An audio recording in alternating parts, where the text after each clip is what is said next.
आपत्कालीन स्थितीत जलद प्रतिसाद देता यावा यासाठी परभणी जिल्ह्यातील 3 नगरपालिका आणि एका महापालिकेला अत्याधुनिक असे फायर रेस्क्यू मिनी टेंडर वाहन प्राप्त झाले आहे।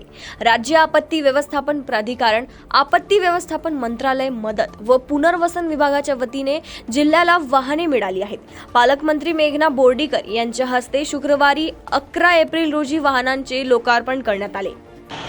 नुकताच 2 दिवसापूर्वी राज्य आपत्ती व्यवस्थापन प्राधिकरण, आपत्ती व्यवस्थापन मंत्रालय, मदत व पुनर्वसन विभाग यांच्या मार्फत शासन स्तरावरून परभणी जिल्ह्याकरिता एकूण 3 नगरपालिका व 1 महानगरपालिका याकरिता फायर रेस्क्यू मिनी टेंडर शासन स्तरावरून उपलब्ध करून दिलेले आहे।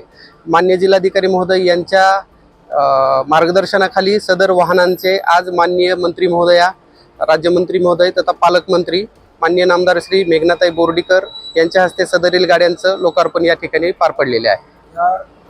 ची वैशिष्ट्य हे अत्याधुनिक सर्व इक्विपाईड केलेल्या वाहनं आहेत, जेणेकरून फायर कॉल करिता अत्यंत कमी कालावधीत प्रतिसाद देण्यासाठी सदर वाहनं उपयुक्त पडणार आहेत। यामध्ये 300 लिटर पाण्याचा टँक आहे व फोमचा काही आहे 50 लिटरचा, जेणेकरून सर्व प्रकारच्या आगीवर नियंत्रण मिळवण्यासाठी अग्निशमन विभागास याद्वारे मदत होणार आहे। आणि हे नगरपालिका अग्निशमन विभाग सेलू, जिंतूर, गंगाखेड व महानगरपालिका अग्निशमन विभाग यांना प्राप्त झालेले आहे।